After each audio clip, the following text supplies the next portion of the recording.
சமூக போக்குல என்ன நடக்குதுன்னு சொன்னா எந்த ஒரு விஷயத்தையும் தெளிவா முடிவெடுக்க கஷ்டப்படுறாங்க. என்ன சொன்னா எது சரி எது பிள்ளைன்னு சொல்லி கொடுக்காத சமூக போக்குல என்ன நடக்குதுன்னு சொன்னா எந்த ஒரு விஷயத்தையும் தெளிவா முடிவெடுக்க கஷ்டப்படுறாங்க. என்ன சொன்னா எது சரி எது பிள்ளைன்னு சொல்லி கொடுக்க இந்த தாயும் தந்தையிடையும் கோல் தூய்மை தூரநோக்கு தூய்மை வாய்ந்த. இதனாலதான் மரியம் அலைஹிஸ்ஸலாம் அல் குர்ஆன்ல பேசக்கூடிய அளவுக்கு சிறந்த ஒரு பெண்ணா உருவாக்கப்பட்ட. அதாவது சரியா கற்பிக்கப்படுகின்றது, மதஹூட் கற்பிக்கப்படுகின்றது, ஏலவல் உயர்தர கல்வி இங்கு ஆர்ட்ஸும் பயோசிஸ்டம் டெக்னாலஜியும் போதிக்கப்படுகின்றது. அதே போன்று இரண்டாவது யூனிட்டை நீங்கள் பார்த்திருப்பீர்கள், இஸ்லாமிய குடும்பம் ஒன்று நோக்கம் எவ்வாறு அமைகளிலே ஒரு பெற்றோர் வயதானால் அவர்களுக்கு இருப்பதற்கிடமில்லை, ஆனால் அவ்வாறு இருக்க வேண்டும் என்பதை அங்கு தெளிவுபடுத்தப்படுகிறது. நாங்க பிரெக்னென்ட் ஆகினதுக்கு போற எங்களையும் எங்களோட குழந்தையிலையும் பாரிய தாக்கத்தை செலுத்தக்கூடியதாக இருக்கும். அடுத்தது ஃபாலிக் ஆசிட். குழந்தைக்கு பாலும் பொதுவா சமூகத்துல ஒரு கருத்தீர சிகரெட் புகையை சுவாசிச்சதுனால மட்டும்தான் எங்களுக்கு பாதிப்பு ஏற்படும், மத்த எந்த ஒரு ட்ரக்ஸும் எங்களோட சூழல்ல பாவனையில் இருந்ததுக்கு எங்களுக்கு எந்த ஒரு பாதிப்பும் ஏற்படாது என்ற ஒரு கருத்தீர. ஆனா அப்படி இல்ல, எங்களோட சூழல்ல எந்த வகையான ட்ரக்ஸ பாவனை செஞ்சாலும் அதை நாங்க பாவனை செய்யாட்டியும் எங்களோட புலன்கள் மூலம் அது உட்கொள்ளப்பட்டு நாங்களும் ஒரு மறைமுகமான ட்ரக்ஸ் பாவனையாளரம். அந்த குழந்தைக்கு அல்லாஹ் 4 விஷயங்கள் எழுதுறான். முதலாவது ரிஸ்க் வாழ்வாதாரம், 2வது அஜில் அந்த குழந்தை எவ்வளவு காலம் வாழும், 3வது அமல் நல்லமல்கள் செய்யுமா கெட்டமல்கள் செய்யுமா, 4வது நல்ல பார்க்க போறது ஆஃப்டர் 1 இயர்ல இருந்து ஒரு பேபியை கொடுக்க ஃபுட் எடுத்து பார்க்க போறோம். அந்த வகையில கிரைன் தேவையானதா பாதுகாப்பானதா விருப்பமானதா பயனுள்ளதாண்டலம் சொல்லி பார்த்தா கொடுக்கணும்.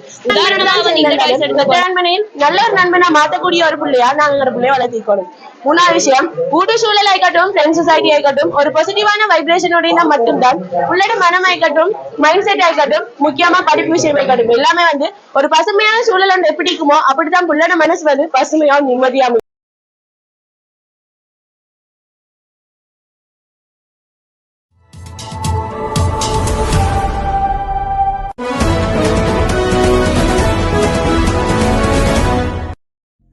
Mother is an institution. If you could produce a noble mother, you could produce a noble nation.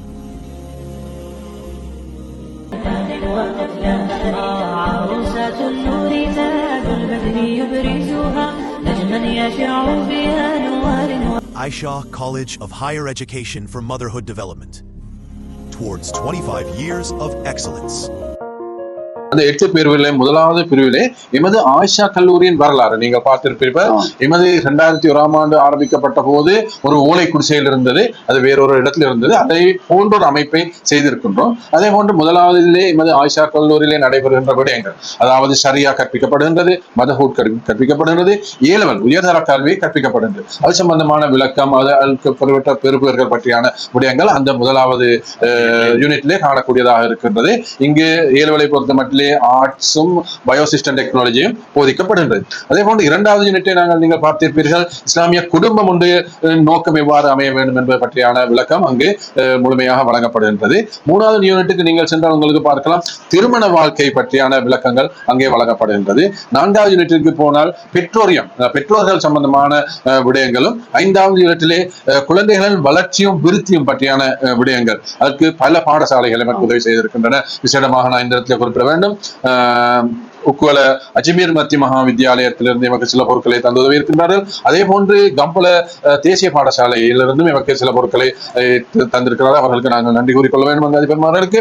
அதே போன்று நீங்கள் 6வது யூனிட்டுக்கு சென்று உங்களுக்கு காணலாம், நவீன குடும்பத்தின் சவால்கள். தற்போது குடும்பங்கள் இருக்கின்ற சவால்கள் நீங்கள் அறிவீர்கள். அவ்வாறான சவால்களுக்கும் அதற்கு தீர்வு எவ்வாறு அமைதி பற்றியான விளக்கங்கள் அங்கே 6வது யூனிட்லேயே காணப்படுகிறது.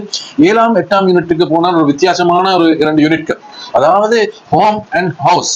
ஒரு வீட்டில் என்ன இருக்க வேண்டும், ஒரு ஹோம்ல என்ன இருக்கு, எவ்வாறு இஸ்லாமிய ஹோம் அமைய வேண்டும், எவ்வாறு இஸ்லாமிய ஹவுஸ் அமைய வேண்டும் என்ற விடயங்கள் அங்கு காட்சிப்படுத்தப்படுகின்றன. நாங்கள் பார்க்கின்றோம் சில வீடுகளிலே ஒரு பெற்றோர் வயதானால் அவர்களுக்கு இருப்பதற்கிடமில்லை, ஆனால் அவ்வாறு இருக்க வேண்டும் என்பதை அங்கு தெளிவுபடுத்தப்படுகின்றது. இவ்வாறான விடயங்கள் அங்கே இருக்கின்றது. இவ்வாறு இந்த 8 யூனிட்டிலும் சிறந்த முறையிலே திட்டமிடப்பட்டு எமது கல்லூரி ஆசிரியர்கள், எமது உஸ்தாதுகள், அதே போன்று வெளியிலிருந்து வளவாளர்கள், விசேடமாக எமது போர்டு மெம்பர்ஸ் இதற்கு உதவினார்கள். எமது சேர்மன் டாக்டர் ஃபைஸ் அவர்கள் இதனை ஒழுங்குபடுத்தி தந்தார். இதன் காரணமாக இதனை சிறப்பாக செய்யக்கூடியதாக இருந்தது. அதே போன்று எமது கல்லூரியிலே வாலண்டியராக அல்லது விசிட்டிங் லெக்சராக கடமையாற்றுகின்றவர்களும் இதற்கு உதவி இருக்கின்றார்கள். அவர்களையும் இந்த இடத்திலே நாங்கள் நன்றியுடன் நினைவு கூறப்பட வேண்டும். பார்க்க போறது வந்து அன்இன்வால்வ்னா பேரண்ட்ஸுக்கும் பிள்ளைக்கும் வந்து குறைவான ஒரு தொடர்பு தான் காணப்படுது. என்னதான் பேரண்ட்ஸ் அந்த பிள்ளைகள் கேட்கிற விஷயங்களை செஞ்சு கொடுத்தாலுமே பேரண்ட்ஸான பிள்ளைகள் கிடைக்க வேண்டிய அன்பு, பாதுகாப்பு, கருணை, கட்டுப்பாடு இதெல்லாம் வந்து சரியான முறையில இருந்து இந்த அன்இன்வால்வ் பேரண்ட்ஸ் வந்து பிள்ளைக்கு கொடுக்க மாட்டாங்க. உதாரணமா புள்ள எக்ஸாம் எழுதிட்டு வருதுன்னா புள்ள எக்ஸாம் லேசாயிச்சா கஷ்டமாயிச்சா புள்ள படிச்சுட்டு போன விஷயங்கள் வந்து சரி என்ன செய்யணும், எந்த ஒரு பேரண்ட்ஸ் அந்த பிள்ளைகிட்ட அன்பால கதைக்கக்கூடிய கதைக்கணும். ஆனா இந்த அன்இன்வால்வ் பேரண்ட்ஸ் வந்து புள்ள எக்ஸாம் எழுதிட்டு வரப்புல நீங்க பாஸ் ஆயிடும் ஒண்ணு ஃபெயில் ஆயினாலும் ஒண்ணு கணக்கெடுக்காத முறையில அந்த பிள்ளைய விடுறாங்க. இதனால இப்படிப்பட்ட பிள்ளை சமூகத்து போக்குல என்ன நடக்குதுன்னு சொன்னா எந்த ஒரு விஷயத்தையும் வந்து தெளிவா முடிவெடுக்க வந்து கஷ்டப்படுறாங்க. என்ன சொன்னா எது சரி எது பிள்ளைன்னு அந்த அம்மாவை சொல்லிக் கொடுக்காதால அதோட எந்த பேரண்ட்ஸ் அன்பு தன் பிள்ளைக்கு முழுமையா கிடைக்கலையோ அந்த பிள்ளை என்ன செய்யுது கூடிய சீக்கிரத்துல பிள்ளையான ஒரு அன்பை தேடி போறதுக்கு அதிகளவான வாய்ப்பு இருக்கு. வந்து அத்தாரிட்டேட்டிவ் அன்பாலையும் சரி கருணையாலையும் சரி பாதுகாப்பாலையும் சரி கட்டுப்பாடாலும் சரி எல்லாத்தையும் தனது பிள்ளைக்கு சரியாகவும் சமமாகவும் கொடுக்குற ஒரு பேரண்டிங் முறை தான் அத்தாரிட்டேட்டிவ் பேரண்டிங் முறை. உதாரணமா உள்ள ஒரு விஷயம் எனக்கு வேணும்னு கேட்க போகல இந்த பேரண்ட் வந்து உடனே அதை வாங்கி கொடுக்க மாட்டாங்க. ஏன்னா யோசிப்பாங்க ஏன் இந்த பிள்ளை இந்த விஷயத்தை கேக்குது இது இந்த பிள்ளை கொடுக்குற சரியா விளையாட்டு ஒவ்வொரு விஷயமா யோசிச்சு பிள்ளைக்கும் அதன் அளவுக்கு கருத்துல சொல்லி கொடுத்து வளர்க்குற ஒரு பேரண்டிங் முறை தான் அத்தாரிட்டேட்டிவ் பேரண்டிங் முறை. இந்த பேரண்ட்ஸ் வந்து பிள்ளைக்கு எல்லாத்தையும் ஒரு டைமிங்ல தான் வந்து கொடுப்பாங்க. போன் கொடுக்குற விஷயங்களா இருந்தாலும் சரி பிள்ளை விளையாட விஷயங்களா இருந்தாலும் சரி பிள்ளை படிச்சு கொடுக்குற விஷயங்களா இருந்தாலும் சரி எல்லாத்தையும் வந்து பிள்ளைக்கு ஒரு டைமிங்ல தான் பழக்குவாங்க. அந்த வகையில இந்த அத்தாரிட்டேட்டிவ் பேரண்ட்ஸ் வந்து சிறந்த ஒரு பேரண்டிங்கா வந்து கருதப்படுது. இவ்வளவு நேரம் பார்த்த வந்து 4 types of parenting பெற்றோட 4 வகையும் அதுல கடைசியா பார்த்த முறை தான் வந்து அத்தாரிட்டேட்டிவ் முறை. அந்த அத்தாரிட்டேட்டிவ் பெற்றோர் முறை தான் வந்து பெற்றோர்ல சிறந்த பெற்றோர்னு சொல்லணும். அந்த பெற்றோரா நாங்களும் இருக்கணும் அப்படின்னு சொன்னா வந்து எங்களோட குழந்தைகளை அருளாகவும் அமானிதமாகவும் பார்க்கணும். இந்த காலத்துல சில பெற்றோர் எப்படின்னு சொன்னா நான் சந்தோஷமா சிரிச்சு பேசுனீங்கன்னா புள்ளையோடய சந்தோஷமா சிரிச்சு பேசுவேன். அதே நான் இந்த மாதிரி கவலையோடைய கோபத்தோட புள்ளையோடைய கவலையா கோபமா இருப்பேன். அப்படி இல்ல குழந்தைகளுக்கு தெரியா தாய் தந்தை வந்து எந்த நேரம் எந்த மனநிலையில் இருப்பாங்க. குழந்தைகளின் செல்லாக்கள் வந்து அல்லாவால் அருளப்பட்ட ஒரு அமானிதம். அது ஒரு கிஃப்ட். அதைத்தான் இந்த கிஃப்ட் பாக்ஸ் மூலம் காட்டிச்சு. அப்படின்னு சொன்னா குழந்தை பாக்கியத்தை வந்து எல்லாருக்கும் கொடுக்க மாட்டாங்க. ஒரு சிலாக்களே குழந்தை பாக்கியம் இருக்கும், ஒரு சிலாக்களே குழந்தை பாக்கியம் இருக்காது. ஆனா குழந்தை பாக்கியம் இருப்பதும் ஒரு அருள் தான், இல்லாமல் இருப்பதும் ஒரு அருள் தான். அந்த வகையில ஒரு பெருமதியான ஒரு கிஃப்ட் கிடைச்சா நாங்க எந்த அளவுக்கு பாதுகாப்போமோ அப்படித்தான் குழந்தைகளின் செல்லாக்கள் வந்து அல்லாவால் அருளப்பட்ட அமானிதங்கள். அதை பாதுகாக்க வேண்டியது எங்களோட பொறுப்பு. நாங்களும் எங்களோட குழந்தைகளை அருளாகவும் அமானிதமாகவும் பேரி பொறுப்புணர்ச்சியோடு நடந்து கொள்ளாக்களா இப்போது எனக்கு ஒரு ஜெம்ம பாக்கலாம். இந்த ஜெம் எப்படின்னு சொன்னா கட்டை தூரத்துக்கு முன்னு போ ஷாப் பண்றதுக்கு முன்னு போ. அதனால இந்த ஜெம்முக்கு எந்த பெருமதியும் என்ன வெளியுமே இல்ல.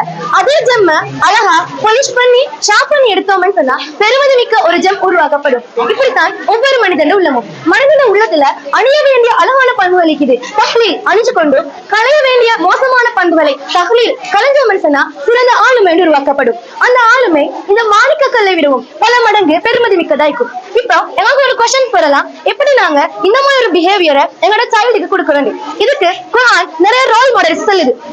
அதுல ஃபர்ஸ்ட் ஒன் தான் மரியம் அலைஹிஸ்ஸலாத்தோட உம்மாவும் பாப்பாவும். மரியம் அலைஹிஸ்ஸலாத்தோட தாயும் தந்தையும் மரியம் அலைஹிஸ்ஸலாம் கருப்பத்திரிக்கை கிட்ட கேட்ட துஆ ரப்பி இன்னி நதர்து லக மா ஃபீ பத்னி முஹர்ரரன் ஃபதகப்பல் மின்னி இன்னக அன்த ஸமீஉல் அலீம். யா அல்லாஹ் என்ன வயிற்றில் இந்த குழந்தையை நான் உனக்கு அர்ப்பணம் செய்றேன். உன்னோட இலக்குகளை நிறைவேற்றி போறதுக்கு இந்த குழந்தையை எடுத்துக்கோ. அப்ப இந்த தாயும் தந்தையிடையும் கோல் தூய்மை பூரணோக்கு வந்து தூய்மையாய்ந்த. இதனாலதான் மரியம் அலைஹிஸ்ஸலாம் அல் குர்ஆன்ல பேசக்கூடிய அளவுக்கு சிறந்த ஒரு பெண்ணா உருவாக்கப்பட்ட. செகண்ட் ஒன் இது எங்களுக்கு தெரிஞ்ச ஸ்டோரியா இருந்தாலும் இதுல எங்களுக்கு டிஃபரெண்டான மெசேஜ் பார்க்கலாம். யூசுப் அலைஹிஸ்ஸலாம் கனவு காண்ற 11 நட்சத்திரங்கள் சூரியனையும் சந்திரனையும் சுழற்றது போல தன்னுடைய பாப்பா யாக்கூப் நபி கிட்ட போய் சொல்ற யா அபதி இன்னி ரஅய்து 11 கௌகபன் வஷம்ஸ வல் கமர ரஅய்துஹும் லி சாஜிதீன். பாப்பா நான் இப்படி ஒரு கனவு கண்டேன், இதுல விளக்கம் என்ன அப்படின்னு பாப்பா கிட்ட கேட்டதுக்கு பாப்பா யாக்கூப் நபிக்கு விளங்குது இந்த கனவால ஏழுப்புள்ளுக்கு ஒரு நபித்துவம் ஒன்று கிடைக்க போகுது, ஏழுப்புள்ள முன்னுக்கு நிறைய சவால்கள் எதிர்நோக்க போகுதுன்னு பாப்பாக்கு விளங்குது. அந்த டைம்ல பெஸ்ட் ஃபாதர்ஹுட் ஒரு தந்தை தன்னுடைய புள்ளோட எப்படி நடந்து கொள்ள விஷயம் எனக்கு கைடன்ஸ் தெளிவாக்கப்பட்ட பாப்பா சொல்ற மகனே நான் உங்களுக்கு ஒரு அட்வைஸ் பண்றேன், உங்களோட 11 சகோதரர்களுக்கும் நீ செல்லவான. ஏண்டா வரலாற்றிலே யூசுப் நபியோட 11 சகோதரர்கள் தான் மோசமானவர்கள் என்றாலும் கூட பாப்பா சொல்றல உங்களோட மகன் உங்களோட சகோதரர்கள் மோசமானவர்கள். மாறா சொல்ற இந்த ஷைத்தான் அலில் இன்சானி அது முபீன். நிச்சயமா மனிதர்களுக்குள்ள ஷைத்தான் வருவான், ஷைத்தான் மனிதன் எதிரி. நீங்க ஷைத்தானுக்கு பயந்துக்கோங்க. அப்ப யூசுப் நபிக்கு தன்னுடைய 11 சகோதரர்கள் மேலையும் எந்த ஒரு தப்பு அபிப்பிராயமும் வரல. இதே போலதான் நாங்க ஒரு குழந்தைய வளர்த்துக்கிட்ட அடுத்தவர்கள் பத்தியான நெகட்டிவ் தாட்ஸ் அடுத்தவர்கள் பத்தியான மோசமான விஷயங்களை தன்னுடைய பிள்ளைக்கு கொடுத்து வளர்த்தேன்னு சொன்னா பிள்ளையோட ஆளுமை பிள்ளையோட பிஹேவியர் தான் மோசமாகும் நெகட்டிவாகவும் சேஞ்ச் ஆகும். லாஸ்ட் ஒன் தெரிஞ்ச ஸ்டோரியா இருந்தாலும் இதுல எங்களுக்கு ஒரு டிஃபரெண்டான மெசேஜ் பார்க்கலாம். எனக்கு தெரியும் இஸ்மாயில் அலைஹிஸ்ஸலாத்தையும் ஹாஜர் அலைஹிஸ்ஸலாத்தையும் அல்லாஹ் ஒரே ஒரு கட்டளைக்காக இப்ராஹிம் அலைஹிஸ்ஸலாம் பாலை நிலத்துல விட்டுட்டு போற டைம்ல ஹாஜர் அலைஹிஸ்ஸலாம் இஸ்மாயில் அலைஹிஸ்ஸலாத்துக்கு தண்ணி தேடி சஃபால இது மருவாக்கும் மருவானது சஃபாக்கும் ஓடுற இதன் ஹஜ் கடமையில நாங்க சயு செய்தல் தொங்கோட்டம் ஓடுதல்னு சொல்லுவோம். சயு செய்தல்னா வெறுமனே தொங்கோட்டம் ஓடுதல் மாத்திரமல்ல, முயற்சி செய்தார், கடுமையா முயற்சி செய்தார், சயு முயற்சி செய்தார். அந்த டைம்ல அந்த உம்மா புள்ளக்காக அந்த அளவு முயற்சி தான் இன்று வரைக்கும் ஜம்சம் என்ற நீரூற்று உருவாக்கப்பட்டு கொண்டிருக்குது. டோட்டலா பார்த்தோம்னு சொன்னா பேரண்டிங்ல பிள்ளைகளை வளர்க்கிட்ட 3 விஷயங்களை கவனிச்சு பண்ணணும். ஒன்று துஆ மற்றும் தூய்மையான எண்ணத்தோட புள்ளை வளர்க்கணும். செகண்ட் வழிகாட்டல், பாசிட்டிவ் தாட்ஸ் பாசிட்டிவ் வைப்ஸ் புள்ளைக்கு கொடுத்து வளர்க்கணும். லாஸ்ட் ஒன் தாய் தந்தை 2 பேரும் ஒன்றுக்கு சேர்ந்து புள்ளையோட ஒவ்வொரு ஸ்டெப்ஸ்க்கும் எஃபோர்ட் கொடுத்தா தான் ஒரு பெஸ்ட் சைல்டு வந்து எங்களுக்கு உருவாக்கி இருக்கலாம். இது ஆசிரியத்துக்கு ஒரு ஸ்டூடெண்ட் வந்து கிரியேட் பண்ண ஆப் கொண்டு பேர் வந்து நூர் கைடன்ஸ். இது வந்து வெப் ஆப், அதாவது வந்து கூகுள் குரோம், சஃபாரி அந்த ப்ரௌசர்ல வந்து ஓபன் ஆகும். இதோட பேர் வந்து நூர் கைடன்ஸ். நாங்க வந்து 3 லாங்குவேஜஸ் கொடுத்துருக்கு, இங்கிலீஷ், சிங்கள, தமிழ் அப்படின்னு சொல்லி உங்களுக்கு தேவையான மாதிரி வந்து லாங்குவேஜ் மாற்றிக்கொள்ளுது. இல்ல 4 ஃபீச்சர்ஸ் இருக்குது. ஃபர்ஸ்ட் வந்து இப்போ நாங்க எங்கேயாவது ட்ரிப் இல்லாட்டி அவுட்டிங்ஸ் போனோம்னா எங்களுக்கு ஒரு மஸ்ஜித் தேடி கண்டுபிடிக்க இல்லாட்டி நாங்க இதுல லொகேஷன் ஆன் பண்ணி பார்த்தா எங்களை சுத்தி 50 கிலோமீட்டர் இருக்கிற மஸ்ஜித் எல்லாம் வந்து காட்டும். செகண்ட் வந்து ஸ்டோரி. இப்போ புள்ளல் வந்து நிறைய ஸ்டோரி கேட்கறதானே அந்த டைம்ல வந்து புள்ளோட ஏஜையும் அனிமல்ஸ் எல்லாம் நேம் கொடுத்தேன்னு சொன்னா அந்த ஏஜுக்கு ஏற்ற மாதிரி வந்து ஒரு இஸ்லாமிக் ஸ்டோரி அதாவே கிரியேட் பண்ணி தரும். அதை ரீட் பண்ணிட்டு வந்து புள்ளகளே செய்யணும். 3வது விஷயம் வந்து கைடன்ஸ். உங்களுக்கு புள்ளகளை வளர்க்குற சம்பந்தமா இல்லாட்டி வந்து புள்ளைக்கு ஒரு விஷயம் சொல்லணும் ஆனா அது சொல்லி கொள்ளையில அப்படின்னு சொன்னா உங்களுக்கு இதுல டைப் பண்ணியா இல்லாட்டி வாய்ஸ் மூலமாவா கொடுத்தா உங்களை எப்படி கைட் பண்ணணும், புள்ளை நீங்க எப்படி சொல்லி கொடுக்கணும் என்ற விஷயத்தை வந்து அது கைட் பண்ணும். 4வது விஷயம் வந்து ரொட்டீன். மார்னிங், ஆஃப்டர்நூன், நைட் அப்படின்னு சொல்லி 3 நேரத்திலையும் ஃபேமிலியா செய்ய வேண்டிய 3 விஷயங்களை வந்து நாங்க டைமோட கொடுத்துக்கிறோம். நாங்க நோட்டிபிகேஷன் வந்து எனேபிள் செஞ்சோம்னா அந்த டைமுக்கு ஏற்ற மாதிரி வந்து உங்களுக்கு அலாம் அடிச்சு ரிமைண்ட் பண்ணும் இது இதுக்குரிய டைம் அப்படின்னு சொல்லி அதை ஸ்கேன் பண்ணி.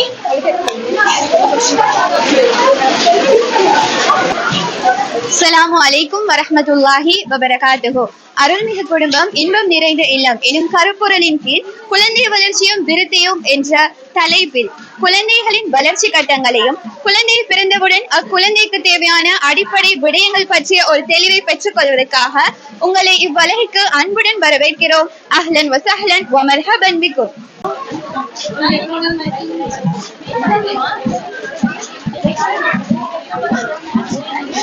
அஸ்ஸலாமு அலைக்கும் வரஹ்மத்துல்லாஹி வபரகாத்துஹு. எங்கட unit child growth and development, குழந்தை வளர்ப்பும் வளர்ச்சியும். குழந்தை வளர்ப்புல முக்கியமான ஒரு பார்ட் தான் இந்த பிரெக்னன்ட் டைம்ல நாங்க 2 விடயங்களை ஃபோக்கஸ் பண்ணணும். ஒன்று ஹெல்தியான ஃபுட் ஐட்டம்ஸ், 2வது டேப்லெட்ஸ். நாங்க பிரெக்னன்ட் காலத்துல மட்டும் ஹெல்தியான ஃபுட் ஐட்டம்ஸ் எடுக்காம வளமையான நாட்களில் எடுத்து வந்தா எங்களுக்கு பிரெக்னன்ட் டைம்ல ஈஸியா இருக்கும். அதே மாதிரி அன்ஹெல்தியான ஃபுட் ஐட்டம்ஸ், இந்த மாதிரியான உணவுகள் நாங்க வளமையான நாட்கள்ல எடுக்கக்கூடிய உணவுகள். இந்த உணவுகளை நாங்க பிரெக்னன்ட் டைம்ல அதிக அளவுல உட்கொண்டு சொன்னா எங்களோட குழந்தையோட மூல வளர்ச்சியில தாக்கம் ஏற்படுறதோட குழந்தையோட உடல் உறுப்புகளில் தாக்கம் ஏற்படுறதுக்கான வாய்ப்புகள் உண்டு. டேப்லெட்ஸை பொறுத்தவரையில எங்களுக்கு ஒரு நாளும் செல்ல இந்த மாதிரியான டேப்லெட் தான் நாங்க எடுக்கணும்னு சொல்லி நாங்க கன்சல்ட் பண்ற கைனகாலஜிஸ்ட் அட்வைஸ் படி அவங்க தார டேப்லெட்ஸ் யூஸ் பண்றது எங்களுக்கு சிறந்ததாக இருக்கும். அடுத்தது அவாய்ட் பண்ண வேண்டிய டேப்லெட்ஸ். இந்த காலத்துல கேர்ள்ஸ் மோஸ்டா மென்சஸ் டைம்ல நிறைய பெயின் கில்லர்ஸ் யூஸ் பண்றேன். அந்த பெயின் கில்லர்ஸ் யூஸ் பண்ணா எங்களுக்கு அந்த டைம்ல எங்களோட பெயினை குறைச்சுன்னு சொன்னாலும் நாங்க பிரெக்னென்ட் ஆகினதுக்கு போற எங்களையும் எங்களோட குழந்தையிலையும் பாரிய தாக்கத்தை செலுத்தக்கூடியதாக இருக்கும். அடுத்தது ஃபாலிக் ஆசிட். ஃபாலிக் ஆசிட் ஒவ்வொரு கேர்ளும் ஏஜ் அட்டென்ட் பண்ண நாளையில இருந்து அவங்களுக்கு யூஸ் பண்ணலாம். இது வந்து எங்களோட கருவறையை ஸ்ட்ராங் பண்ணும். நாங்க திருமணம் முடிச்சு எங்களுக்கு பிரெக்னென்ட் ஆகிற ஐடியா இருந்தா பிரெக்னென்ட் ஆகிறதுக்கு 3 மந்த்துக்கு முதல்ல ஃபாலிக் ஆசிட் யூஸ் பண்ணலாம். இது எங்களோட கருவறையை ஸ்ட்ராங் பண்றதோட எங்களோட குழந்தைக்கும் நிறைய நன்மைகளை தரக்கூடியதாக இருக்கும். ஆகவே ஒரு ஆரோக்கியமான குழந்தையை பெற்று வளர்க்குறவங்கன்னு சொன்னா ஃபுட் மற்றும் டேப்லெட்ஸ்ல கவனம் செலுத்தக்கூடியவங்களா இருக்கும். ஜஸாக்குமுல்லாஹ் ஹைரன். அஸ்ஸலாமு அலைக்கும் வரஹ்மத்துல்லாஹி வபரகாத்துஹு. ஒரு குழந்தையோட ஆரோக்கியத்துக்கு எப்படி உணவு மருந்து முக்கியமோ அதே போல அந்த குழந்தை வளரக்கூடிய சூழல வந்து முக்கியத்துவம் பெறுது. ஒரு குழந்தையோட வளர்ச்சியில முக்கிய பங்கு வகிக்கக்கூடியவங்க தாயும் தந்தையும். ஒரு ஆண் திருமணத்துக்கு முன்னாடி ட்ரக்ஸ் பாவனை செய்யக்கூடிய ஒருவராக இருந்தா அவருடைய ஸ்பெர்ம் டேமேஜ் ஆகி அவருக்கு பிறக்க போற குழந்தை மூளை வளர்ச்சி குறைந்த, உடல் ஊனமுற்ற நிலையில, குறைந்த மாதத்துல, குறைந்த நிறையில பிறக்கிறதுக்கான வாய்ப்பு கூடுதலா இருக்கு. அது மட்டும் இல்லாம குழந்தை எபோர்ட் ஆகிறதுக்கான வாய்ப்பும் கூடுதலா இருக்கு. நாங்க பிரெக்னென்டா இருக்கிற நேரம் எங்களோட சூழல் உள்ளவங்க இல்லாட்டி அந்த குழந்தையுடைய தந்தை ட்ரக்ஸ் பாவனை செஞ்சா இல்லாட்டி ஸ்மோக் பண்ணினா அந்த இடத்துல அந்த தாய் பாவனை செய்யாட்டியும் அந்த தாயும் ஒரு பாவனையாளரா மாறுவா. எப்படின்னா அவட புலன்கள் மூலம் அவக்கு விளங்காமலே அந்த ட்ரக்ஸ் உட்கொள்ளப்பட்டு அதன் மூலம் வந்து குழந்தைக்கு பாதிப்பு ஏற்படும். பொதுவா சமூகத்துல ஒரு கருத்தீர சிகரெட்ட புகையை சுவாசிச்சதுனால மட்டும்தான் எங்களுக்கு பாதிப்பு ஏற்படும், மத்த எந்த ஒரு ட்ரக்ஸும் எங்களோட சூழல்ல பாவனையில் இருந்ததுக்கு எங்களுக்கு எந்த ஒரு பாதிப்பும் ஏற்படாது என்ற ஒரு கருத்தீர. ஆனா அப்படி இல்ல, எங்களோட சூழல்ல எந்த வகையான ட்ரக்ஸ பாவனை செஞ்சாலும் அதை நாங்க பாவனை செய்யாட்டியும் எங்களோட புலன்கள் மூலம் அது உட்கொள்ளப்பட்டு நாங்களும் ஒரு மறைமுகமான ட்ரக்ஸ் பாவனையாளரா மாறுவோம். இப்ப பொதுவா சமூகத்துல பெண்களும் ட்ரக்ஸ் பாவனை செய்யக்கூடியவங்களா இருக்காங்க. பெண்கள் பிரெக்னெண்டா இருக்கும் பொழுதும் ட்ரக்ஸ் பாவனை செய்யக்கூட குழந்தை இறந்து பிறக்கிறதுக்கான வாய்ப்பு கூடுதலா இருக்கு. அது மட்டும் இல்லாம குழந்தை பிறக்கும் பொழுதே ஒரு ட்ரக் அடிக்ட் குழந்தையா பிறக்கிறதுக்கான வாய்ப்பும் கூடுதலா இருக்கு. சிறந்த ஒரு ஆரோக்கியமான குழந்தையை பெற்று சிறந்த சந்ததியை நாங்க உருவாக்குறதுக்கு ட்ரக்ஸ் சம்பந்தப்பட்ட சூழல்ல இருந்தும் அந்த ட்ரக்ஸ்ல இருந்தும் எங்களை பாதுகாத்துக் கொள்றவங்களா இருப்போம் இன்ஷா அல்லாஹ். அஸ்ஸலாமு அலைக்கும் வரஹ்மத்துல்லாஹி வபரகாத்துஹு. ஒரு குழந்தையோட ஆளுமை தாக்கம் வந்து பாசிட்டிவானதாகிறதுக்கும் நெகட்டிவானதாகிறதுக்கும் அடிப்படை தளமா அமைறது தான் வந்து கருவறை. ஒரு தாய் வந்து கருவுற்றிருக்கும் போது அந்த தாயோட நடத்தைகள் எண்ணங்கள் நல்ல செயல்கள் எல்லாம் வந்து புள்ளகி கடத்தப்படும் என்பதுல எந்த சந்தேகமும் இல்ல. இஸ்லாமிய வரலாற்றுல குழந்தை வளர்ப்புக்கான பல மாடல்ஸ் நாம பாத்திப்போம். அதுல ஒண்ணுதான் வந்து மரியம் அலைஹிஸ்ஸலாம் கருவுற்றிருக்கும் போது அவங்களோட தாயும் தந்தையும் கேட்ட துவா. ஆல இம்ரான்ல 35வது வசனமாய்க்கிற ரப்பி இன்னி நதர்துலக மாஃபி பத்னி என்ற துவா பிற்காலத்துல மரியம் அலைஹிஸ்ஸலாம் கற்பொழுக்கமுள்ள முன்மாதிரியான ஒரு பெண்ணாக திகழ்றதுக்கு அந்த பெற்றோட துவாத்தா வந்து காரணமாக இருந்துச்சு. ஒரு குழந்தை பிறந்து ரூஹூதப்பட்ட பின் அந்த குழந்தைக்கு அல்லாஹ் 4 விஷயங்கள் எழுதுறான். முதலாவது ரிஸ்க் வாழ்வாதாரம், 2வது அஜில் அந்த குழந்தை எவ்வளவு காலம் வாழும், 3வது அமல் நல்லமல்கள் செய்யுமா கெட்டமல்கள் செய்யுமா, 4வது நல்லவனாக வாழுமா தீயவனாக வாழுமா. அந்த 4 விஷயங்களை வந்து அல்லாஹ் எழுதுறான். ஜஸாக்கல்லாஹ் ஹைர்.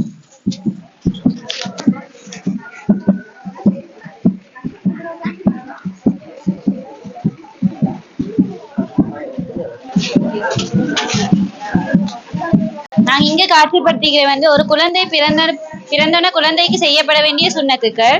முதலாவது அதானம் இகாமத்தும் சொல்லுதல். அதுக்கான ஆதாரம் திருமிதியில பதிவு செய்யப்பட்டிருக்குது. அடுத்தது வந்து தஹ்னீக் என குழந்தையோட வாயில இனிப்பு வைக்கிறது. அதுக்கான ஆதாரம் புகாரில பதிவு செய்யப்பட்டிருக்கிற. அடுத்தது குழந்தைக்கு நல்ல பெயர் வைத்தல். நபி ஸல்லல்லாஹு அலைஹி வஸல்லம் அவங்க சொல்லிக்கிற உங்கள் குழந்தைகளுக்கு நல்ல அர்த்தமுள்ள பெயர்களை சூட்டுங்கள் அப்படின்ட்டு. அதுக்கான காரணம் நாளை மஹ்ஷர்ல குழந்தைகள் அந்த பெயரை கொண்டுதான் அழைக்கப்படுவாங்க. அடுத்தது குழந்தையோட தலைமுடி களைதல். ஒரு குழந்தையோட தலைமுடி களையப்பட்டா அந்த தலைமுடிக்கு பகரமாக வெள்ளிட பணப்பெருமானத்தை எடுத்து அது சதக்கா செய்யப்பட வேணும். அடுத்தது அக்கீகா ஆண் குழந்தைகளுக்கு 2 ஆடுகளும் பெண் குழந்தைக்கு 1 ஆடு என்ற வகையிலும் கொடுக்கப்படும். லாஸ்டா கத்துனா ஆண் குழந்தைகளுக்கு மாத்திரம் செய்யப்படும் சுன்னத்தாகும். ஆண் குழந்தைகளின் உடம்பிலிருந்து ஒரு சிறு பகுதி நீக்கத்தையே இது குறிக்கும். ஜஸாக்கல்லாஹ். நாங்க என்ன காட்சிப்படுத்திக்கிற விஷயம் வந்து தாய்ப்பாலை பத்தி. தாய்ப்பால் என்றது வந்து ஒரு குழந்தை பிறந்தா அந்த தாய் செய்யற கடமைகள்ல மிகப்பெரிய கடமை தான் தாய்ப்பால் ஊட்டுற விஷயம். ஆனா இந்த சமுதாயத்தில் உள்ள தாய்மார்கள் வந்து தாய்ப்பாலை விட ஃபார்முலா மில்க நாடுற விதம் கூட. ஆனா எவ்வளவுதான் ஃபார்முலா மில்க் கொடுத்தாலும் அது தாய்ப்பாலுக்கு ஈடாகாது. அதுக்கான டிஃபரன்ஸை தான் நாங்க மேல காட்சிப்படுத்திக்கிறோம். அதோட குர்ஆன்ல அல்லாஹ் நிறைய இடங்கள்ல தாய்ப்பால் கொடுக்கறத பத்தி பேசிக்கிறான். அதுல சூரா பக்ரால 233வது வசனத்துல அல்லாஹ் சொல்ற உங்களோட குழந்தைகள் பிறந்தா 2 ஆண்டுகள் பூரணமாகும் வரை தாய்ப்பால் ஊட்டுங்கிற விஷயத்த சொல்லி. இது சயின்டிபிக் ரீதியாக நிரூபிக்கப்பட்டிருக்கின்றா தாய்ப்பால்ல பூஃபான்ற கொழுப்பமிலம் சுரக்கப்படுற. இது வந்து குழந்தையோட மூளை வளர்ச்சிக்கு மிகவும் தேவையான ஒரு விஷயம். அதோட வந்து நாங்க குழந்தை பிறந்த உடனே முதலாவது கொடுக்கும் தாய்ப்பால் குழந்தைக்கு தடுப்பூசியாகவும் காணப்படுற. அதோட சின்ன ரீசனுக்காக தாய்ப்பால் கொடுக்கறது நிப்பாட்டாம நாங்க தாய்க்கும் சேய்க்கும் நோய் இல்லாட்டி தாய்ப்பால் கொடுக்க கஷ்டம் அது மாதிரி நிலைமைகள்ல மட்டும் நாங்க தாய்ப்பால் கொடுக்கறத நிப்பாட்டுறது டாக்டர்ட ஆலோசனைப்படி நிப்பாட்டுறது நல்லது. இது வந்து ஃபுட் பிளேட் வந்து 6 மாசம் தொடக்கம் 1 வயசு வரையான பிள்ளைகளுக்கானது. இங்க மெயினாவே சொல்ல போற வந்து செல்லக பத்தி. இப்ப இருக்கிற தாய்மார் இலகு சுட்டியும் செயற்கையான முறையில செய்யப்பட்ட அந்த செல்லக கடையில இருந்து வாங்கி கொடுக்காங்க. அப்படி இல்லாம நம்ம வீட்டுல இருக்கிற பயறு கவுப்பி கொரக்கன் போன்ற 8 வகையான தானியங்களை வச்சு செஞ்சு கொடுக்கலும். இப்படி செஞ்சு கொடுக்கறதால நம்ம பிள்ளைகள் ஆக்டிவானவங்களாவும் எனர்ஜி நிறைந்தவங்களாவும் இருக்கிறாங்க. இப்ப நம்ம பார்க்க போறது ஆஃப்டர் 1 இயர்ல இருந்து ஒரு பேபியை கொடுக்க வந்து ஃபுட் எடுத்து பார்க்க போறோம். அந்த வகையில grains, protein, vegetables, X, fruits, fatty fish இந்த மாதிரி உணவுகளை வந்து பிள்ளைகளுக்கு கொடுக்கறதால பிரெயின் டெவலப்மெண்ட், உடல் ஆரோக்கியம், நோய் எதிர்ப்பு சக்தி வந்து அதிகமாக காணப்படுது. அந்த வகையில ஒவ்வொரு பேரண்ட்ஸும் கட்டாய கடமை தன்னை பிள்ளைகளை வந்து ஆரோக்கியமா வளர்க்குறது. அப்ப இந்த மாதிரி உணவுகளை வந்து அவங்களுக்கு கொடுத்து அவங்களை வந்து ஆரோக்கியமான முறையில வளர்த்து தங்களும் வந்து உணவு வகையில எடுத்துக்கொள்றவங்களா இருக்கும்.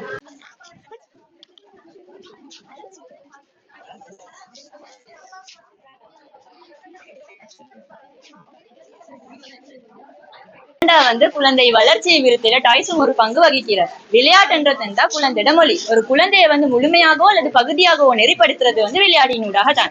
ஒரு புள்ள வந்து விளையாடிட்டிக்க போல அவங்க ஏதோ விளையாடுறாங்கன்னு சொல்லி நாங்க நினைச்சாலும் இதுதான் வந்து அவங்களோட ஆரம்ப என்ன கருவாக காணப்பட்டோம். ஒரு பிள்ளைக்கு வந்து நாங்க டாய்ஸனை வாங்கி கொடுக்க போல அந்த டாய்ஸனை பிள்ளைக்கு தேவையானதா, பாதுகாப்பானதா, விருப்பமானதா, பயனுள்ளதான்னு சொல்லி பார்த்தான் கொடுக்கணும். உதாரணமா வந்து இந்த டாய்ஸ் எடுத்துக்கொண்டா வந்து பேச ஆரம்பிக்கிற ஒரு பிள்ளைக்கு இது ஒரு நல்ல ஒரு டாய்ஸ். அதே திக்கி திக்கி பேசுற பிள்ளைக்கு இந்த டாய்ஸ் பொருத்தம் இல்லை. ஏன்னா பிள்ளைய திக்கி திக்கி பேச இதுவும் திக்கி திக்கி பேசுற அந்த பிள்ளை இன்னும் திக்கி திக்கி பேசும். அந்த மாதிரி ஒவ்வொரு டாய்ஸால கிடைக்கிற படிப்பினைகளை போட்டிக்கிற பிள்ளைகளுக்கு எந்த மாதிரியான டாய்ஸ் பொருத்தம் சொல்லி பார்த்து வாங்கி கொடுக்கணும். இது நாங்க என்ன பார்க்க போறோம்னா ஸ்கிரீன் டைம். இந்த காலத்தை பொறுத்தவரை பிள்ளைகள் நிச்சயம் எடிட் ஆகிறது ஸ்கிரீன்ல தான். அப்ப நான் எப்படி இதை குறைச்சு கொள்ளும் தான் பார்க்கலும் தடுக்கல ஸ்கிரீன். அந்த வகையில பார்க்க போனா நிறைய ரிசர்ச் படி பார்த்து கடைசியா வந்து ரிசர்ச்ல சொல்றாங்க அப்படின்னா வந்து அமெரிக்கா அகாடமி ஆஃப் பீடியாட்ரிக்ஸ் ஆராய்ச்சியாளர் கண்ட ரிசர்ச்ல சொல்றாங்க நாங்க ஒவ்வொரு வயசுக்கும் நாங்க பிரிச்சுக்கிறோம். அதுல வந்து 3 வயசு வச்சு நீங்க இந்த ஸ்கிரீனை காட்டவான பிள்ளைகளுக்கு அப்படி காட்டுதால பிள்ளைகள் நிச்சயம் பாதிக்கப்படுறாங்க. இன்னொன்று வந்து எடிட் ஆகிறாங்க கூடி அப்படின்னு. அதே மாதிரி 4 வயசு 5 வயசு வரப்போ பிள்ளைகளுக்கு பெரிய ஸ்கிரீன்ல காட்டுங்க. அதே மாதிரி நீங்க அந்த பிள்ளைக்கு கைட் பண்ணுங்க பேரண்ட்ஸ் எப்படி கொடுக்க வேணும், என்ன மாதிரி இடுப்புல கொடுக்க வேணும் பிள்ளை பார்த்து கொடுங்க பேரண்ட்ஸ். ஏன்னா கார்ட்டூன்ஸ் கொடுக்குறோம் பிள்ளைகளுக்கு, கார்ட்டூன்ஸ் பாக்குறாங்க அதுல எந்த ஒரு பயனும் இல்லை பிள்ளைகளுக்கு. அந்த வயசுக்கு ஏற்ப கார்ட்டூன்ஸ் இல்ல அதுல. அதாவது பேரண்ட்ஸ் கைட் பண்ணி கொடுங்க ஒவ்வொன்றையும். அதே மாதிரி டைம் வச்சு கொடுங்க பிள்ளைகளுக்கு. இந்த டைம்ல இந்த டைம் தான் யூஸ் பண்ணணும், அந்த டைம்ல தான் யூஸ் பண்ணணும். தங்களை பிள்ளைங்க யூஸ் பண்ண விடுவாங்க நீங்க. அதே மாதிரி பேரண்ட்ஸ் வந்து பாருங்க என்ன விஷயத்தை நான் கொடுக்க போறேன் பிள்ளைகளுக்கு, என்ன படிப்பு நினைக்கிறேன்னு பார்த்து கொடுங்க. இந்த பேரண்ட்ஸ் வந்து சில டைம் பிள்ளைகள் முன்னுக்கு யூஸ் பண்ணுவாங்க அதிகமா. அதுல நாங்க பேரண்ட்ஸ் வந்து யோசிக்க நாங்க யூஸ் பண்றதால குறவு யூஸ் பண்ணுவாங்களா கூட யூஸ் பண்ணுவாங்க பார்த்து யூஸ் பண்ணணும். அந்த வகையில நாங்க பேரண்ட்ஸ் வந்து குறவு யூஸ் பண்றதால பிள்ளைங்க கொண்டோல யூஸ் பண்ண பிள்ளைங்க மாத்தி போயிடுச்சு. அலைக்கும் வரஹ்மத்துல்லாஹி வபரகாத்துஹு. இந்த ஆப்ஜெக்ட்ல வந்து 2 சைடிக்கு இதுல வந்து ஒரு சைடுல வந்து பசுமையான சூழலும் அடுத்த சைடுல வந்து வறட்சியான சூழலும் காட்டிக்கு. இதால நாங்க சொசைட்டி கொடுக்க போற விஷயம் என்னடா வந்து ஃப்ரெண்ட் சூஸ் பண்றதுல பேரண்ட்ஸ் பங்காளி. ஃபர்ஸ்ட் விஷயம் எங்கட பிள்ளை சொசைட்டிக்கு போனா இன்னொருத்தரோட பழகி ஃப்ரெண்டாக போற பிள்ளை அப்படிக்கக்குள்ள எங்கட பிள்ளை நாங்க வந்து ஒழுக்கமா வளர்த்தா எங்கட பிள்ளை எந்த ஒரு சொசைட்டி பத்தி யாரோட பழகினாலும் அதோட தன்மையை கட்டும் பழக்க வழக்கமாக்கட்டும் முக்கியமா பேரண்ட்ஸ் கொடுத்து வந்து கொள்கைகளை ஒன்றையுமே மாத்திக்கொள்ளாம எங்கட பிள்ளை நல்ல ஒரு பிள்ளையா இருக்கும். 2வது விஷயம் வந்து எங்கட பிள்ளை கெட்ட நண்பனோட தான் சேர்ந்தாலும் கெட்ட நண்பனையும் நல்ல ஒரு நண்பனா மாத்தக்கூடிய ஒரு பிள்ளையா நாங்க எங்க பிள்ளைய வளர்த்திக்கணும். 3வது விஷயம் ஊட்டு சூழல் ஆயிக்கட்டும் ஃப்ரெண்ட் சொசைட்டி ஆயிக்கட்டும் ஒரு பாசிட்டிவான வைப்ரேஷனோட மட்டும்தான் பிள்ளையோட மனம் ஆயிக்கட்டும் மைண்ட் செட் ஆயிக்கட்டும் முக்கியமா படிப்பு விஷயம் ஆயிக்கட்டும் எல்லாமே வந்து ஒரு பசுமையான சூழல் வந்து எப்படி இருக்குமோ அப்படித்தான் பிள்ளையோட மனசு வந்து பசுமையா நிம்மதியா இருக்கும். அதே இது மாத்தி வச்சிட்டோம்டா எல்லா சைட்லயுமே எங்கட பிள்ளை வந்து ஒரு சோர்ந்த பிள்ளையாவும் டவுனான பிள்ளையாவும் இருக்கும். உதாரணமா வந்து சூரியனை மேகங்களையும் எடுத்துக்கொண்டா சூரியன் வந்து எவ்வளவுதான் மேகங்களால சூழ்ந்தாலும் ஒரு நாள் சூரியன் பிரைட்னஸ் வந்து குறையில. அது மாதிரிதான் எங்கட பிள்ளை நாங்க வந்து ஒழுக்கமா வளர்த்தா எங்கட பிள்ளை எந்த சொசைட்டி பத்தி யாரோட பழகினாலும் அது தன்மைகளை கொள்கைகளை மாத்திக்கொள்ளாம எங்கட பிள்ளையா வைக்கும். இதுல இது சொசைட்டிக்கு நீங்க ஒரு மிளிர்ச்சிகரமான பிள்ளையை கொடுக்க வேணுமா முடக்கமான பிள்ளையை கொடுக்க வேணுமானது பேரண்ட்ஸ் கைவிட்டு இந்த பிக்சர் மூலமா நாங்க சொல்ல வர விஷயம் பெற்றோர்களுக்கும் பிள்ளைகளுக்கும் இடையிலான உறவு நிலை. அந்த வகையில இப்ப எல்லாம் சாதாரணமா ஒவ்வொரு நடக்கக்கூடிய விஷயங்களை தான் நாங்க ஏன் காட்சிப்படுத்திக்கிறோம். 1வது பெற்றோர்கள் போன் யூஸ் பண்றதுனால பிள்ளைகளுக்கும் பெற்றோர்களுக்கும் இடையிலான அந்த உறவு வந்து அதாவது அன்பு தொடர்பு வந்து துண்டிக்கப்படுது. அதே மாதிரிதான் பெற்றோர்கள் பிள்ளைகள் முழுக்கு சண்டை பிடிக்கிறது, அவங்கள திட்டுறது, அவங்களோட சுதந்திரத்தை இல்லாம ஆக்குறது, அதே மாதிரி அவங்கள அடிக்கிறது மற்றும் பெற்றோர்களுக்கு வர பிரிவினைகள் பிரச்சனைகள் மூலமாகவும் ஒரு புள்ளையோட மனம் பாதிக்கப்படும் என்ற வகையில இது மாதிரியான சூழலிருந்து சமூகத்துக்கு போகக்கூடிய பிள்ளைகள் எப்படி காணப்படும்டா ஆளுமைகளை இழந்த ஒரு பிள்ளையாகவும் சமூகத்துக்கு எவ்வித பயன்களை தர முடியாத ஒரு பிள்ளையாகவும் சமூகத்தில் ஒதுக்கப்பட்ட ஒரு பிள்ளையாகவும் வெளியே போகும். அப்படி இல்லாம ஒரு புள்ள ஆளுமையான பிள்ளையா உருவாகணும் என்றால் பெற்றோர் பங்களிப்பு ஒவ்வொரு பிள்ளைகளோட வாழ்க்கையில மிகவும் முக்கியம். கார்ல் ரோஜர்ஸ் என்ற ஒரு அறிஞர் சொல்றாரு பிள்ளைகளோட ஆளுமை விருத்தி கட்டங்கள் 3 வகைப்படுது. அதுல முதலாவது சுய ஏற்றுக்கொள்ளல். அதாவது ஒரு பிள்ளை ஒரு வயதிலே அடைந்ததுக்கு பின்னால தான் யார் தன்னால என்ன செய்ய முடியும் என்று சுயமா தேட ஆரம்பிக்கும். இது மூலமாக அது தன்னை கண்டறிந்து கொள்ளும். 2வது கட்டம் சுய நிலைப்பாடு. அதாவது வாழ்க்கையில் கிடைக்கும் அனுபவங்கள் மூலமாக ஒரு புள்ள தன்னை அறிந்து கொள்ளும். இது 2ஐயும் கண்டறிச்சதுக்கு பிறகு தன்னைத்தானே விருத்தி செஞ்சு வாழ்க்கையில் ஒவ்வொரு கட்டங்களை வர பிரச்சனைகளை தடை தாண்டி வளர்ந்து போறேதான் சுய விருத்தி. இது மூலம் ஒரு பிள்ளையோட வாழ்க்கையில் நடக்கணும்ன்றா பெற்றோராக அவங்களோட கடமை பிள்ளைகளுக்கு அன்பு காற்றாக்களா இருக்கணும். அதே மாதிரி அவங்களுக்கு ஒரு தனியான நேரத்தை ஒதுக்கி அவங்களோட பிரச்சனைகள் என்ன, அவங்களோட தேவைப்பாடுகள் என்ன, அவங்க முகம் கொடுக்கிற சவால்கள் என்னன்னு கேட்டு அதை நிவர்த்தி செய்யறாக்களா இருக்கணும். அதே மாதிரி தான் அவங்க செல்லக்கூடிய ஒவ்வொரு கருத்துக்களையும் செவித்தாழ்த்து கேட்டு அதுக்கு பதிலளிக்கக்கூடிய ஆக்களா இருக்கணும். இப்படி செய்யற நேரத்துல அங்கிருந்து உருவாகக்கூடிய எங்கட புள்ள சமூகத்துக்கு போற நேரத்துல நிறைய ஆளுமையில் இணைந்த ஒரு பிள்ளையாகவும் சமூகத்தை பயன் பெற்று தரக்கூடிய பிள்ளையாகவும் உருவாகும் என்ற வகையில பெற்றோட பங்களிப்பு ஒவ்வொரு பிள்ளையோட வாழ்க்கையிலையும் மிகவும் முக்கியம்.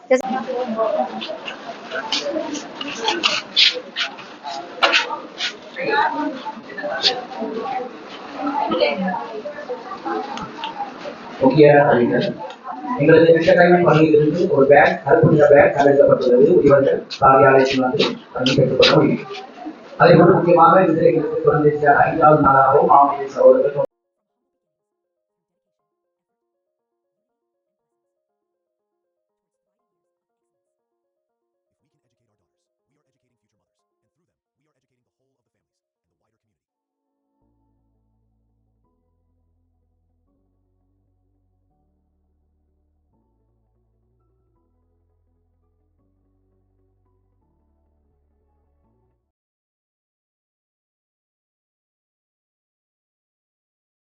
our daughters, we are educating future mothers, and through them we are educating the whole of the families. We are educating their families in the first instance, then they are educating their in-laws. When they get married, then the wider. What has been done is unique. I have an opportunity of traveling a lot of countries, seeing a lot of schools. MashaAllah, this is very, very unique. And I've been told that the late Maulvi Ibrahim laid the foundation of this institute. And 25 years ago, or well before, he had that vision of having comprehensive education, Dunyani and the Dini one. Not only that, he also realized that how important it was to educate our daughters, because they are the future mothers. And if our mothers can be educated, they will make a change in the community. Alhamdulillah.